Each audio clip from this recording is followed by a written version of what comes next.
ขอเชิญผู้ใจบุญร่วมทำบุญทอดผ้าป่าสามัคคีประจำปีพุทธศักราช 2567 พิธีพุทธาภิเษกอบรมสมโภชฉลองครบรอบวัดดอนตัน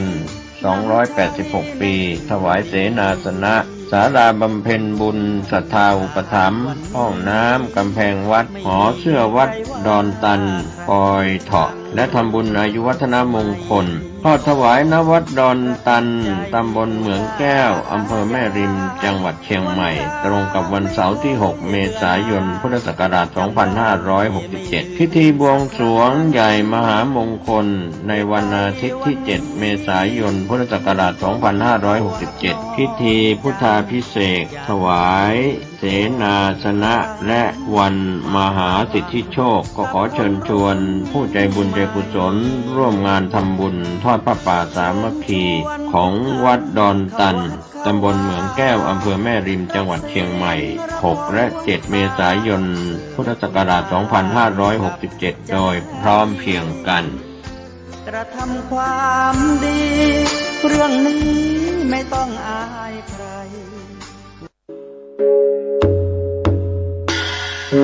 ประชาสัมพันธ์โครงการบรรพชาสามเณรภาคฤดูร้อนของคณะสงฆ์อำเภอดอยสะเก็ดประจำปี 2567 ปีที่ 43 ขอเชิญร่วมเป็นเจ้าภาพอุปถัมภ์โครงการจำนวน 99 รูปรับสมัครเยาวชนชายอายุ 11-15 ปี หรือเกิดปี 2552 ถึง 2556 กำหนดการบรรพชาวันที่ 6 ถึง 20 เมษายน 2567 ร่วมทำบุญเป็นเจ้าภาพผ้าไตรชุดละ 800 บาทร่วมทำบุญโอนผ่านบัญชีธนาคารกรุงไทยสาขาดอยสะเก็ดชื่อบัญชีโครงการบรรพชาสามเณรภาคฤดูร้อนอำเภอดอยสะเก็ดเลขที่บัญชี 663-412-0641 ติดต่อรับเป็นเจ้าภาพและสมัครบวชได้ที่กองงานเลขานุการเจ้าคณะอำเภอดอยสะเก็ด096-804-5192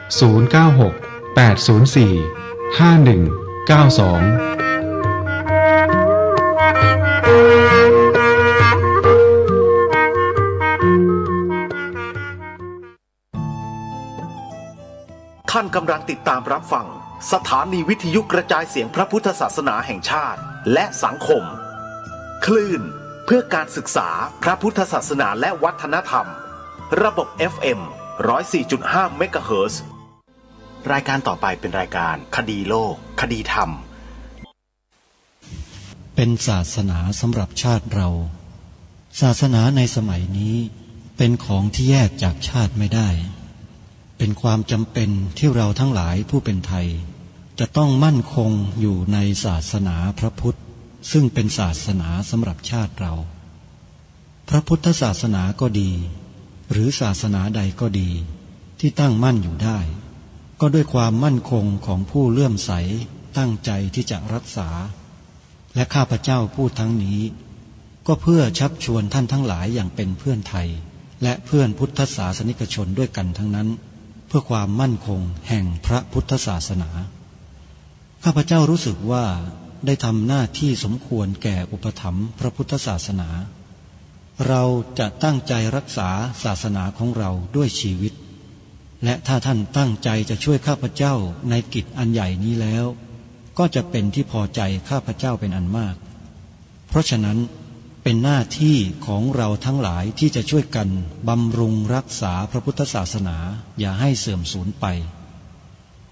การที่จะบำรุงพระพุทธศาสนาเราต้องรู้สึกก่อนว่าหลักของพระพุทธศาสนาคืออะไรเราจะถือว่าเราเป็นไทยด้วยกันหมดเราจะต้องรักษาความเป็นไทยของเราให้ยั่งยืนเราจะต้องรักษาพระพุทธศาสนาให้ถาวรวัฒนาชั่นนี้ไว้ศึกษาเรียนรู้ธรรมะเพื่อเป็นประโยชน์ทั้งในปัจจุบันและภายภาคหน้าร่วมกันท่านใดที่บอกผู้อื่นท่านที่บอกนั้นจะได้อานิสงส์แห่งบุญไปด้วยยิ่งมีคนฟังมากตามที่เราบอกเราก็ได้บุญมากเข้าไปด้วยเหมือนกันเพราะฉะนั้นอย่ารอโอกาสที่ดีนี้ช่วยกันบอกต่อเพื่อได้บุญด้วยกันนะโยมนะให้ผู้อื่นดาวน์โหลดแอปพลิเคชันวิทยุพุทธศาสนาท ทั่วไทยขออนุโมทนาบุญกับทุกท่านในเดือนเมษายนโยมเดือนเมษายนมีกิจกรรมมีงานบุญที่ขอเชิญสาธุชนร่วมบุญกันนั่นก็คืองานเททองหล่อพระพุทธจริยธรรมวาระที่3พระพุทธจริยธรรมเป็นพระประธานประจำมหาอุโบสถของวัดป่าจริยธรรมตำบลนาดอกคำอำเภอนาด้วงจังหวัดเลยซึ่งกำลังก่อสร้างอยู่ในปัจจุบันทางวัดยินดีที่จะรับเจ้าภาพเสาอุโบสถจำนวน120ต้นท่านใดที่จะรับเป็นเจ้าภาพต้นเสาอุโบสถ120ต้นโยมต้นละ 10,000 บาทแล้วก็จะจารึกชื่อไว้เป็นที่ระลึกให้กับท่านเจ้าภาพด้วยให้ติดต่อสอบถามรายละเอียดในการจัดงานครั้งนี้ไปที่วัดป่าจริยธรรมจะหล่อในวันที่14เมษายนเมษายนทำพิธีเททองหล่อพระพุทธจริยธรรมในเวลาช่วงเช้าโทรศัพท์สอบถามที่หมายเลข083-227-5700สำหรับสวนป่าสามัคคีธรรมที่อัตมาภาพดำเนินการปลูกป่าไว้โดยมีญาติโยมสาธุชนครูบาอาจารย์หลายๆรูปได้นำพาญาติโยมญาติธรรมนั้นไปร่วมกันปลูกป่าไว้ตั้งแต่เดือนมิถุนายนพระพุทธศักราช2562บัดนี้เข้ามาสู่ปีที่5แล้วต้นไม้ที่ญาติโยมสาธุชนครูบาอาจารย์นำพาญาติโยมไปปลูกไปร่วมกันปลูกนั้นเจริญเติบโตสูงใหญ่ขึ้นโดยลำดับและในปีนี้จึงมีความดำริที่จะขอเรียนเชิญเจริญพรญาติโยมสาธุชนร่วมงานครั้งแรกเป็นงานเปิดป่าฟังธรรมงานเปิดป่าฟังธรรมของสวนป่าสามัคคีธรรมอำเภอจอมพระจังหวัดสุรินทร์จะจัดในวันที่14ธันวาคมโยมฟังไม่ผิดนะโยมนะปลายปีแต่ก็บอกไว้เนิ่นๆเพื่อให้ญาติโยมได้เตรียมกายเตรียมใจไว้ไปร่วมงานครั้งแรกของสถานที่ซึ่งสถานที่นี้ยังไม่เคยจัดงานอะไรเลยตลอดระยะเวลา5 ปีโยมเป็นครั้งแรกถ้าใครได้มีโอกาสไปร่วมเปิดป่าฟังธรรมอาตมาภาพคิดว่าผู้นั้นจะเป็นผู้ที่โชคดีที่สุดอย่าลืมนะโยมนะกำหนดจำไว้เขียนปฏิทินวงไว้ที่เลข14เดือนธันวาคมเราจะไปร่วมกันที่สวนป่าสามัคคีธรรมอำเภอจอมพระจังหวัดสุรินทร์14ธันวาคมศกนี้ไปร่วมงานเปิดป่าฟังธรรมด้วยกันสำหรับก่อนงานก็จะมีการจัดเตรียมเคลียร์สถานที่พื้นที่เป็นการใหญ่อาตมาภาพก็จะต้องลงพื้นที่เพื่อที่จะจ้างรถแมคโครรถไถรถขนดินนำดินมาถมมาปรับสถานที่เป็นการใหญ่พอสมควรเพื่อให้ญาติโยมนั้นได้รับความสะดวกในการเดินทางเข้าร่วมกิจกรรมในเดือนธันวาคมนี้แล้วก็ต้องสร้างห้องน้ำไว้รองรับญาติธรรมของเราทีนี้เมื่อจะสร้างห้องน้ำอาตมาภาพก็ต้องหาเจ้าภาพมีส่วนร่วมในการเตรียมสถานที่ในการสร้างห้องน้ำห้องน้ำที่สวนป่าสามัคคีธรรมนั้นได้ตีราคาค่าจัดสร้างไว้ห้องละ 20,000 บาทห้องละ 20,000 บาทญาติโยม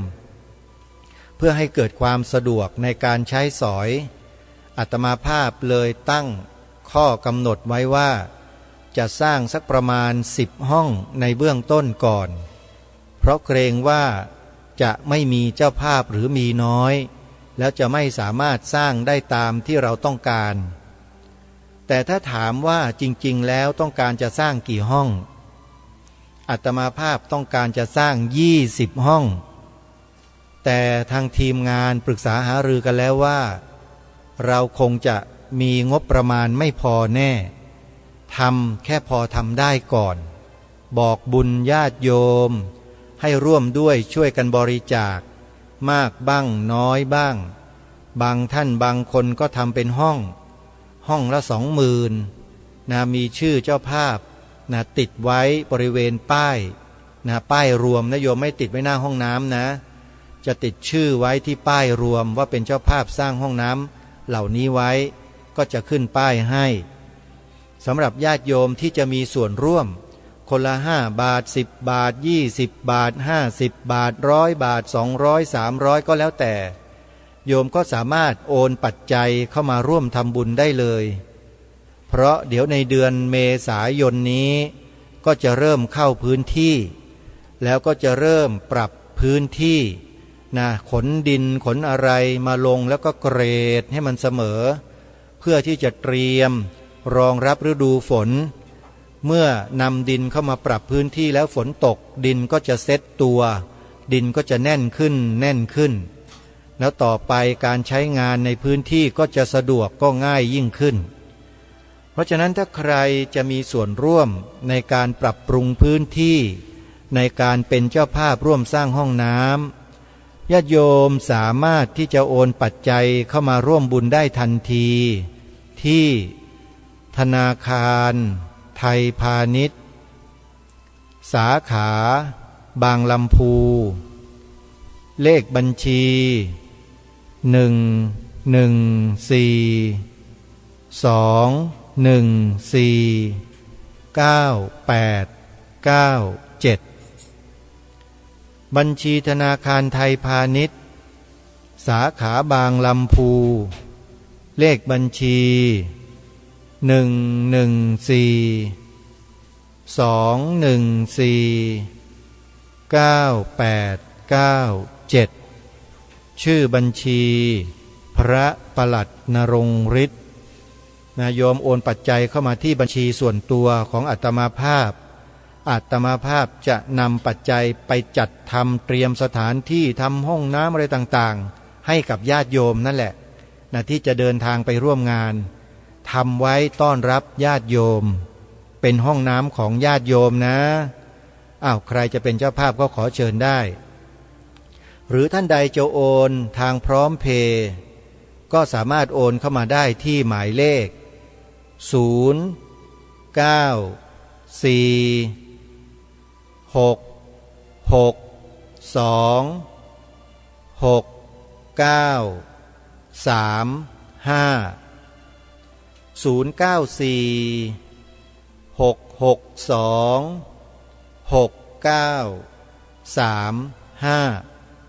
ขออนุโมทนาบุญทุกท่านนะโยมนะวันนี้รายการเตรียมข้อมูลเกี่ยวกับพระบรมสารีริกธาตุมานำเสนอต่อท่านผู้ฟังต่อเนื่องจากคราวที่แล้วเมื่อคราวที่แล้วทางรายการก็ได้ปรารภถึงธาตุนิทานซึ่งเป็นเรื่องราวของพระบรมสารีริกธาตุที่มีการก่อสร้างพระสถูปบรรจุไว้ตามเมืองต่างๆหลังจากนั้นมาท่านพระมหากัสสปะก็ได้ถวายพระพรแด่พระเจ้าอาชาติศัตรูว่าเกรงว่าพระบรมสารีริกธาตุทั้งหลายเหล่านี้จะอันตรธานหายไปด้วยเหตุต่างๆมากมายก็เลยพากันขุดเพื่ออัญเชิญพระบรมสารีริกธาตุทั้งหลายทั้ง6 นครเว้นรามคามแห่งเดียวไปถวายพระเจ้าอาชาติศัตรูเพื่อสร้างสถูปบรรจุไว้เป็นการลับเฉพาะซึ่งขุดหลุมลึกถึง80 ศอกญาติโยมแล้วก็ปูพื้นด้วยแผ่นทองแดง แล้วก็อัญเชิญพระบรมสารีริกธาตุลงในกล่องจันเหลืองซ้อนกัน8 ชั้นจันแดงงาแก้วทองเงินแก้วมณีแล้วก็สิ่งที่เป็นของมีค่าทั้งหลายทั้งปวงก็บรรจุไว้คู่อยู่กับพระบรมสารีริกธาตุนั่นเองซึ่งในปัจจุบันนี้อาตมาภาพเองก็ไม่แน่ใจว่าพระบรมสารีริกธาตุที่พระมหากัสสปะได้ถวายพระพรให้พระเจ้าอาชาติศัตรูได้ทำการรวบรวมแล้วมาประดิษฐานไว้ที่กรุงราชคฤห์นั้นยังอยู่ในโลกใบนี้หรือไม่แล้วถ้าอยู่ไม่ทราบว่าอยู่ที่ไหนอันนี้ก็ขึ้นอยู่กับหลักฐานและประวัติศาสตร์ที่ได้บันทึกจารึกไว้แต่ต่อมาพระเจ้าอโศกมหาราชก็ได้ทรงขุดค้นพระบรมสารีริกธาตุขึ้นมาในยุคของพระองค์ท่านและพระบรมสารีริกธาตุเหล่านี้จะเป็นไปอย่างไรหรือไม่นั้นเดี๋ยวเรามาติดตามข้อมูลกันต่อสำหรับวันนี้จะนำเสนอเรื่องของพระเจดีย์จุฬามณีพระเขี้ยวแก้วแล้วก็ความอันตรธานแห่งพระบรมสารีริกธาตุให้พวกเราได้สดับรับฟังถึงข้อมูลเหล่านี้กันสำหรับพระเจดีย์จุฬามณีนั้นตามคติความเชื่อของพุทธศาสนิกชนพระเจดีย์จุฬามณีก็คือพระเจดีย์บนสวรรค์ชั้นดาวดึงส์เชื่อกันว่าเป็นที่บรรจุพระโมลีหรือว่ามวยผมและเครื่องทรงของพระสัมมาสัมพุทธเจ้าตอนที่พระองค์เสด็จออกผนวดที่ริมฝั่งแม่น้ำอโนมาและเป็นที่ประดิษฐานพระทันตธาตุหรือว่าพระเขี้ยวแก้วเบื้องบนด้านขวาในไตรภูมิกถาบรรยายลักษณะของพระเจดีย์จุฬามณีไว้ว่าตั้งอยู่บนสวรรค์ชั้นดาวดึงส์ทิศอาคเนย์พระเจดีย์รุ่งเรืองด้วยแก้วอินทนิลทองและประดับด้วยแก้วสัตตพิทธรัตนะพระอินทร์และเทวดานางฟ้าบริวารย่อมกระทำการบูชาพระเจดีย์จุฬามณีนี้มิได้ขาดพระเจดีย์จุฬามณีเป็นที่ประดิษฐานสิ่งสำคัญคือพระจุฬาโมลีผ้าโพกพระเศียรและพระทาตธาตุหรือพระทันตธาตุเทวดาในสวรรค์ชั้นต่างๆจะมาประชุมสักการะบูชาพระเจดีย์จุฬามณีในวันเพ็ญขึ้น15 ค่ำทุกเดือนพุทธศาสนิกชนไทยมีความเชื่อเรื่องการบูชาพระเจดีย์จุฬามณีจนเป็นที่มาของคติการนำดอกไม้ธูปเทียนใส่มือผู้ที่กำลังสิ้นลมให้นำไปไหว้พระเจดีย์จุฬามณีในสวรรค์สืบมาจนถึงปัจจุบันทีนี้มาดูพระเขี้ยวแก้วพระเขี้ยวแก้วเป็นพระบรมสารีริกธาตุประเภทนวิปปกิณหาธาตุหรือพระบรมสารีริกธาตุที่ไม่กระจัดกระจายซึ่งมีอยู่เพียง7 องค์เท่านั้นในจำนวนนี้ปรากฏพระทันตธาตุหรือพระเขี้ยวแก้วมีจำนวนถึง4 องค์เนื่องจากพระบรมสารีริกธาตุประเภทนี้มีจำนวนจำกัดต่างจากพระบรมธาตุส่วนอื่นๆซึ่งมีมากถึง16 ทนานดังนั้นหากประเทศใดเป็นที่ประดิษฐานพระบรมสารีริกธาตุประเภทนี้เพียงองค์ใดองค์หนึ่งย่อมจะเป็นที่นับถือศรัทธาอย่างยิ่งของพุทธศาสนิกชนพระเขี้ยวแก้วองค์หนึ่งเชื่อกันว่าประดิษฐานอยู่ในสิงหนทวีปหรือว่าประเทศลังกาประวัตินั้นเล่าว่าเมื่อถวายพระเพลิงพระพุทธสรีระแล้วพระเขมเถระสาวกองค์หนึ่งของพระพุทธเจ้าได้นำพระทันตธาตุองค์หนึ่ง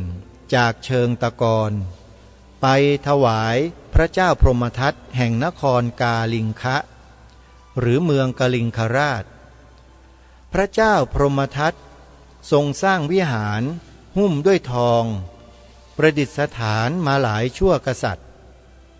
ถึงสมัยพระเจ้าคูหาศิวะมีกองทัพมารุกรานพระเจ้าคูหาศิวะจะเสด็จออกกระทำสงครามจึงสั่งพระราชบุตรเขยซึ่งมีนามว่าทันตะกุมารสามีของนางเหมมาลาราชธิดาว่าหากพระองค์พ่ายแพ้สิ้นพระชนกลางสนามรบให้เชิญพระเขี้ยวแก้วไปยังพระเจ้ากรุงสิงหนครั้นพระเจ้าคูหาศิวะออกรบก็พ่ายแพ้สิ้นพระชนทันตะกุมารกับนางเหมาลาจึงนำพระเขี้ยวแก้วออกเดินทางและโดยสารเรือไปจนถึงเกาะลังกาแล้วถวายแด่พระเจ้ากฤติสิริเมฆวรรณะแห่งกรุงอนุราธปุระซึ่งได้รับสักการะบูชาและรักษาไว้เป็นอย่างดีต่อมากรุงอนุราธปุระถูกพวกทมิฬรุกรานเกิดสงครามใหญ่จนต้องย้ายราชธานีพระเขี้ยวแก้วได้ถูกอัญเชิญไปซ่อนไว้ในที่ต่างๆหลายครั้งจนครั้งสุดท้ายนำไปประดิษฐานไว้ที่ดาลาดามาลิกาวะเมืองแคนดี้ซึ่งเป็นเมืองหลวงเก่าแก่กลางเกาะลังกาพระเขี้ยวแก้วหรือพระทันตธาตุองค์นี้เป็นที่นับถือของชาวไทยมาช้านานหลักฐานทางประวัติศาสตร์กล่าวว่ามีพระสงฆ์ไทยเคยเดินทางไปนมัสการมาตั้งแต่สมัยสุโขทัยอยุธยาและสมัยรัตนโกสินทร์พระบาทสมเด็จพระจุลจอมเกล้าเจ้าอยู่หัวเคยทอดพระเนตรพระเขี้ยวแก้วองค์นี้เมื่อครั้งเสด็จเมืองลังกาเมื่อปีพระพุทธศักราช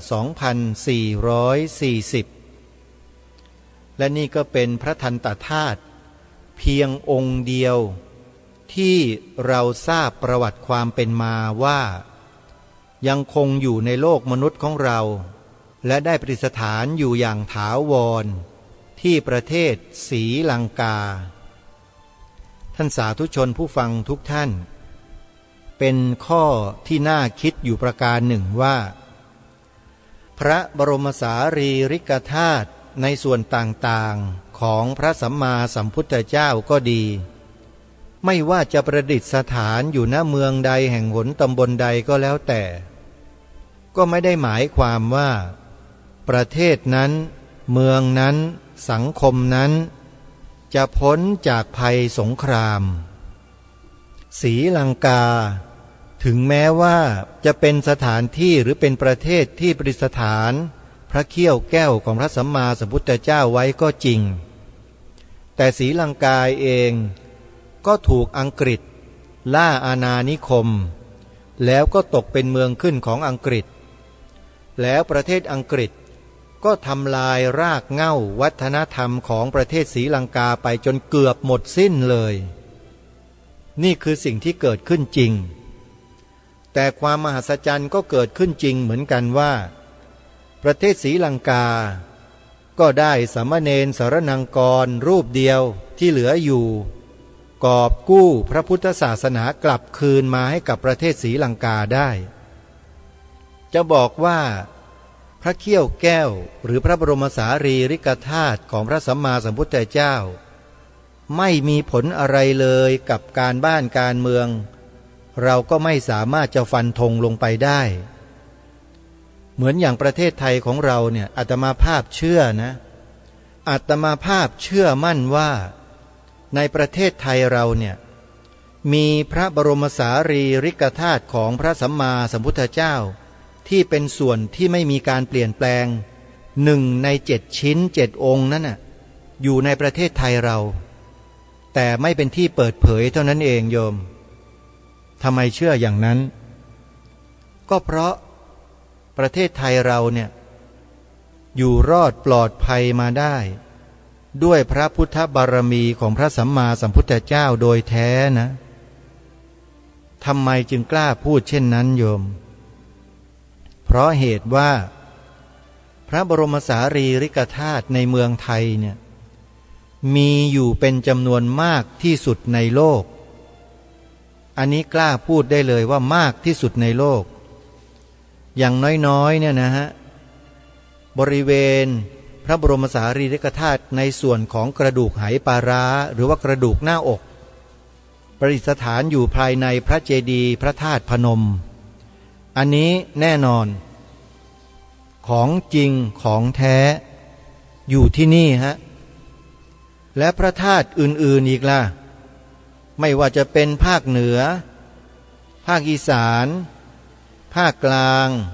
ตะวันออกตะวันตกภาคใต้ล้วนแล้วมีแต่พระธาตุเจดีย์บรรจุพระบรมสารีริกธาตุสำคัญในแต่ละภูมิภาคทั้งนั้นเลยนั่นหมายความว่าอะไรหมายความว่า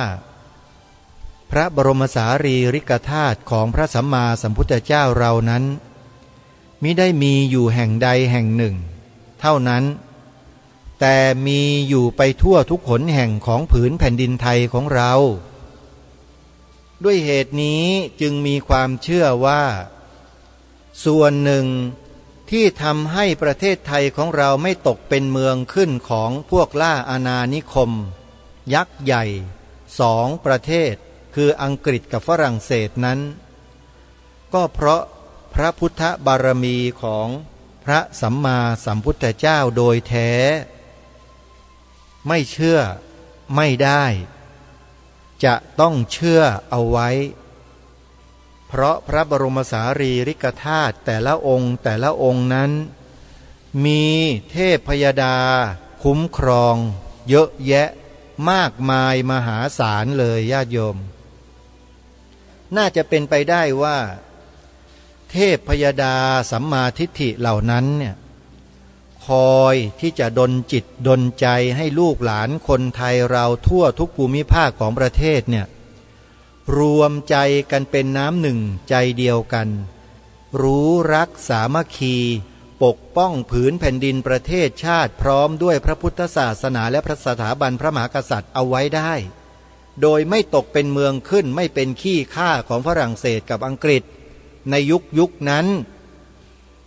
และด้วยพระบารมีปกเกล้าปกกระหม่อมขององค์บูรพมหากษัตริย์ไทยของเราทุกพระองค์ที่ทรงยกพระพุทธศาสนาเป็นศาสนาประจำชาติไทยของเรามาโดยตลอดจึงทำให้ประเทศชาติบ้านเมืองเราปลอดภัยตลอดมาแต่มาในวันนี้นะข้าราชการไทยในระดับสูงเป็นข้าราชการทหารก็ดีข้าราชการตำรวจก็ดีข้าราชการพลเรือนก็ดีบัดเดี๋ยวนี้เริ่มเปลี่ยนแปลงศาสนากันไปไม่น้อยแล้วด้วยสาเหตุบางประการอันเกิดจากตัวโลภะโทสะและโมหะโดยแท้ๆเลยถ้าไม่ตกอยู่ในอำนาจของโลภะคือพวกราคะจริตทั้งหลายเนี่ยก็จะคงไม่ทำอะไรลงไปแน่แต่พ่ายแพ้ต่ออำนาจราคะที่เป็นลูกหลานของโลภะบวกกับโมหะเข้าครอบงำจิตจึงทำให้ตนเองนั้นทำอะไรซ้ำซ้อนจนเกิดเป็นปัญหาของชาติบ้านเมืองณขณะนี้อยู่ญาติโยมเชื่อไหมข้าราชการระดับผู้ใหญ่เลยแหละไม่ว่าจะเป็นทหารเยอะที่สุดเลยคือทหารเนี่ยไปดูข่าวดูข้อมูลที่เขาเผยแพร่กันดูสิเป็นปัญหานั่นปัญหานี่กันอยู่นั่นน่ะโดยเฉพาะเรื่องของการนับถือศาสนาเนี่ยแล้วไปสร้างกฎกติกาอะไรขึ้นมากันจนกระทั่งชาวพุทธจำนวนไม่น้อยออกไปเรียกร้องเพื่อจะขอให้ยกเลิกให้อะไรต่างๆเรื่องนี้เป็นเรื่องใหญ่มากเป็นเรื่องที่ประชาชนคนไทยไม่รู้อะไรเลยเพ ราะข้าราชการระดับสูงในฝ่ายทหารตำรวจเหล่านี้บางคนบางท่านและหลายๆท่านเนี่ยกระทำตัวไม่เป็นแบบอย่างที่ดีให้กับพุทธศาสนิกชนประชาชนคนไทยที่นับถือศาสนาพุทธคือไปแต่งงานซ้ำๆซ้อนๆและไปลงชื่อลงนามยอมรับเปลี่ยนศาสนาเขาอะแล้วเขาก็อ้างอะเด้อ้างเพื่อที่จะเอาเปรียบเอาชนะเพื่อจะแย่งมรดกของชาวพุทธเราโดยเฉพาะภรรยาและลูกๆที่เป็นชาวพุทธที่แต่งงานถูกต้องตามกฎหมายมีทะเบียนสมรสเนี่ยมันก็เกิดเป็นปัญหาของสังคมใหญ่โตขึ้นมากขึ้นจนกระทั่งเกิดกรณีขอเสนอกฎหมายมรดกและครอบครัวเห็นไหมฮะที่มีพี่น้องชาวพุทธเราออกไปเรียกร้องไปต่อต้านคัดค้านกันสุดลิ่มทิ่มประตูอยู่ตอนนี้รู้ไหมฮะนั่นมันคืออะไรถ้าหากว่าปล่อยให้ผ่านไปเนี่ยอะไรจะเกิดขึ้นกับชาติบ้านเมืองรู้ไหมรายการนี้จึงแนะนำให้พวกเราที่สงสัยกับรายการที่พูดแบบเนี้ยใครที่สงสัยอาตมาเนี่ยครูบาอาจารย์พระสงฆ์รูปไหนที่สงสัยผมนะท่านไปดูข้อมูลก่อนแล้วท่านจะรู้จะทราบเองว่าเป็นตามที่ทางรายการพูดหรือไม่ณขณะนี้มีองค์กรหนึ่งที่จัดตั้งขึ้นมาอย่างถูกต้องตามกฎหมายเป็นสมาคมได้เผยแพร่เรื่องราวเหล่านี้ยกใหญ่เลยตอนนี้ก็ทางรายการแนะนำให้พวกเราได้เข้าไปดูกันในช่อง YouTube ไปดูตอนนี้ก็ได้นะฮะกำลังเข้มข้นเลยตอนนี้เรื่องกฎหมายมรดกและกฎหมายครอบครัวอะไรนี่แหละซึ่งมันสอดรับกับปัญหาที่มันกำลังเกิดขึ้นอยู่พอดิบพอดีเลยอ่ะมันเหมือนกับว่ามีการเตรียมการไว้ตั้งแต่เบื้องต้นท่ามกลางแล้วก็จะจบลงที่สุดก็คือออกกฎหมายแล้วก็เล่นงานอะไรต่างๆที่เขาต้องการจะทำให้เกิดขึ้นโดยอาศัยเรื่องของหลักศาสนาเข้ามาบังคับใช้เป็นกฎหมายโยมลองไปดูคลิปนะที่มีองค์กรชาวพุทธองค์กรหนึ่งเขาได้ทำการรวบรวมหลักฐานพยานและข้อมูลนำเสนอผ่าน YouTube ให้ท่านพิมพ์เข้าไปใน YouTube ในชื่อว่าสมาคมปกป้องพระพุทธศาสนาแล้วท่านเข้าไปดูคลิปเหล่านั้นให้โดยเร็วเพื่อการศึกษาเรียนรู้ว่าปัญหาใหญ่กำลังจะเข้ามาสู่ประเทศชาติบ้านเมืองด้วยวิธีการอย่างไรแบบไหนยังไงแล้วจะแก้ด้วยวิธีใดต้องเข้าไปดูนะฮะไม่ใช่มาว่าแต่ผู้ดำเนินรายการเปล่าอยู่ว่าเอาอะไรมาพูดอะไรสร้างความแตกแยกไอ้วิธีการแบบเนี้ยไอ้วิธีการแบบโง่ใช้วาทกรรมแบบเนี้ยเลิกใช้กับรายการคดีโลกคดีธรรมได้แล้วไม่ได้ผลหรอกคนที่ใช้อยู่อ่ะที่เที่ยวไปเสี่ยมบอกชาวบ้านว่ารายการนี้มันสร้างความแตกแยกอย่าไปฟังมันอย่างงู้นอย่างเงี้ยญาติโยมระวังไอ้คนพวกนี้ให้ดีนะไอ้ตัวแสบนะพวกเนี้ยอาตมานี่ขอบอกทางรายการเนี่ยอุตส่าห์นะฮะนำเอาหลักฐานข้อมูลมานำเสนอให้พวกเราได้เข้าถึงข้อมูลเหล่านั้นโดยที่เพื่อให้เรานั้นเกิดความเชื่อมั่นในสิ่งที่ทางรายการนำเสนอออกไปเนี่ยที่พูดอยู่เนี่ยแล้วให้ท่านไปดูหลักฐานที่ทางรายการแนะนำให้ไปดูก่อนแล้วค่อยมาตัดสินใจว่าอะไรเป็นยังไงแบบไหนใช่หรือไม่ใช่อยู่ๆก็โผล่ขึ้นมาเลยว่าไอ้รายการแบบนี้สร้างความแตกแยกอย่าไปฟังพูดมาได้ยังไงไอ้นู่นว่าสารพัดเลยนี่เขาเรียกว่าฟังไม่ได้สับแล้วจับไปกระเดียดไอ้คนประเภทนี้มีอยู่ในสังคมไทยเราจริงๆเป็นพวกเดียวกันกับไอ้พวกนั้นเลยแหละพวกที่ต้องการจะกลืนชาติเรานี่แหละโยมอันนี้พูดกล้าพูดเลยว่าใช่เลยพวกนี้ใช่พฤติกรรมและคำพูดมันบอกอยู่ถ้าคนหวังดีปรารถนาดีต่อชาติบ้านเมืองต่อพระพุทธศาสนาต่อสถาบันพระมหากษัตริย์จะต้องเป็นไปในแนวทางอย่างที่เรากระทำกันอยู่นี้ด้วยหัวจิตหัวใจที่เสียสละด้วยความทุ่มเทโดยที่ไม่หวังผลประโยชน์อะไรตอบแทนแต่ทำด้วยความเสียสละจริงๆเพราะเรารู้ความจริงไงจึงกล้าที่จะพูดความจริงออกมาแล้วก็แนะนำเชิญชวนพี่น้องชาวพุทธพี่น้องคนไทยเราเนี่ย เข้าไปดูข้อมูลในช่อง YouTube ที่แนะนำช่องที่ชื่อว่า สมาคมปกป้องพระพุทธศาสนาทางรายการแนะนำแล้วนะฮะชี้ช่องบอกทางให้ท่านเข้าไปดูข้อมูลแล้ว ถ้าพวกท่านพวกเราไม่ไปดูกัน แล้วยังมาตำหนิรายการคดีโลกคดีธรรมอยู่อย่างเนี้ยมันไม่เกิดประโยชน์อะไร และมันก็จะเป็นโทษด้วย และมันจะทำให้ชาติบ้านเมืองพังฉิบหายก็เพราะความที่ท่านไม่ไปศึกษาเรียนรู้ข้อมูลกันนี่แหละและเอามาแต่มาว่ารายการนี้อยู่นี่แหละโยมระวังไอ้คนพวกนี้ให้ดีนะที่ต่อว่ารายการคดีโลกคดีธรรมเนี่ยไอ้ตัวร้ายทั้งนั้นไอ้พวกเนี้ยแต่มาฟันธงเลยนะอันนี้ต้องขอฝากจริงๆขอขมาครูบาอาจารย์ขอขมาญาติโยมด้วยที่ใช้วาจาแข็งแรงแบบนี้เพราะไม่เช่นนั้นแล้วมันจะไม่รู้สึกรู้สาอะไรกันเลยนะพวกเราเนี่ยนะก็มีบ้างนะโยมนะขออภัยวันนี้เวลาของรายการหมดท่านผู้ฟังต้องขอสมมติยุติไว้แต่เพียงเท่านี้พบกับรายการได้ใหม่ในวันต่อไปขอความสุขความสวัสดีในธรรมแห่งองค์สมเด็จพระบรมศาสดาสัมมาสัมพุทธเจ้าจงปรากฏเกิดมีขึ้นในจิตใจของท่านผู้ฟังทุกท่านทุกคนเทินขอเจริญพรกล้าคิดก็ต้องกล้าทำอย่ากลัวถ้าทำความดีเป็นศึกษาปัญหาให้ทันท่วงทีเมืองไทยจะพัฒนากว่านี้รายการดีคดีโลกคดีธรรมขอรำพันบรรยายความคิดเครื่องหมายแห่งสีทั้งสามงามถนัดขาวคือบริสุทธิ์สีสวัสดิ์หมายพระไตรรัตน์และธรรมะคุ้มจิตไทยแดงคือโลหิตเราใส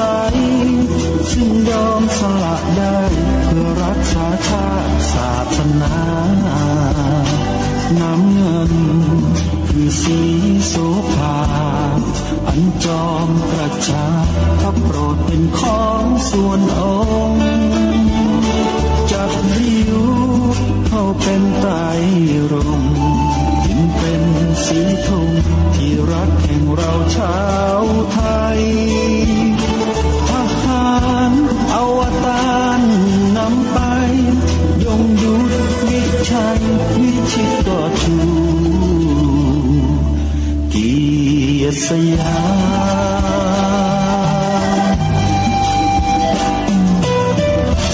มประเทศไทยที่เจริญมั่นคงมาได้จนถึงทุกวันนี้มิได้เกิดขึ้นจากความหวาดกลัวอย่างพานเขาแต่บรรพบุรุษไทยของเราทุกยุคทุกสมัยล้วนแต่มีความกล้าหาญและชาญฉลาดปกป้องเอกราชสร้างชาติให้เกิดความมั่นคงโดยมีธงแห่งพระไตรรัตน์เป็นเครื่องนำชัยจึงเป็นที่มาที่ไปของรายการคดีโลกคดีธรรมกล้าคิดก็ต้องกล้าทำอย่ากลัวถ้าทำความดีเร่งศึกษาปัญหาให้ทันท่วงทีเมืองไทยจะพัฒนากว่านี้รายการดีคดีโลกคดีธรรมรายการดีคดีโลกคดีธรรม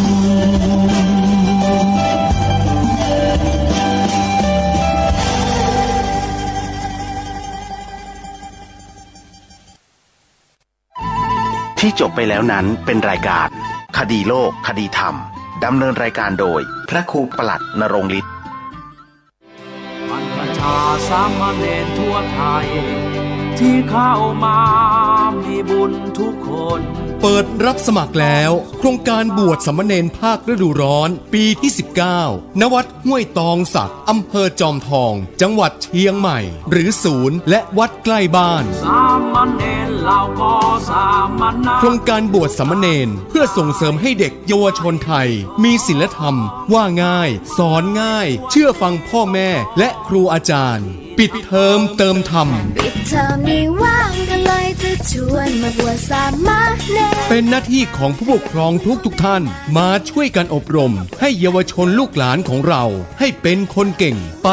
พร้อมๆกันต้องเป็นคนดีของครอบครัวชุมชนรู้ภัยยาเสพติดเปิดรับสมัครจำนวนจำกัดไม่เสียค่าใช้จ่ายตลอดการบวชรีบสมัครด่วนที่วัดห้วยตองสักรับจำนวนจำกัดโทรศัพท์สอบถาม 062-405-7072 หรือไปสมัครด้วยตัวเองได้ทุกวันที่สำนักงานวัดห้วยตองสักตำบลขวงเป่าอำเภอจอมทองจังหวัดเชียงใหม่เด็กวันนี้คือผู้ใหญ่ในวันหน้ามาบวชกันเยอะๆนะ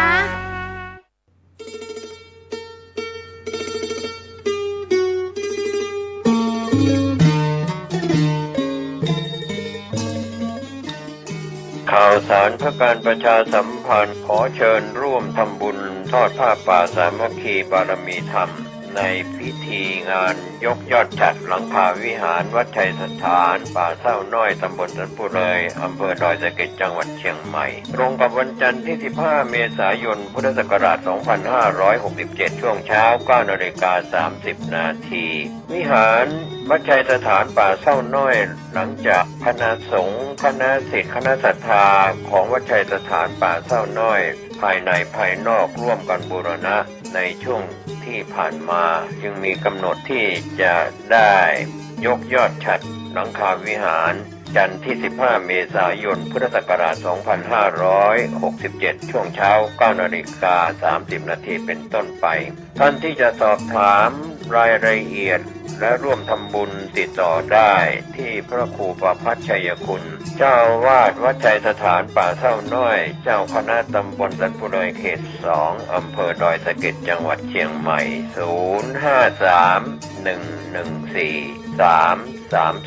053-114-332 มือถือ 0876572458 ก็เป็นงานยกยอดฉัตรหลังคาวิหารของวัดชัยสถาน 15 เมษายน พุทธศักราช 2567 ช่วงเช้า 9 นาฬิกาท่านร่วมบุญได้กุศลโดยพร้อมเพรียงกัน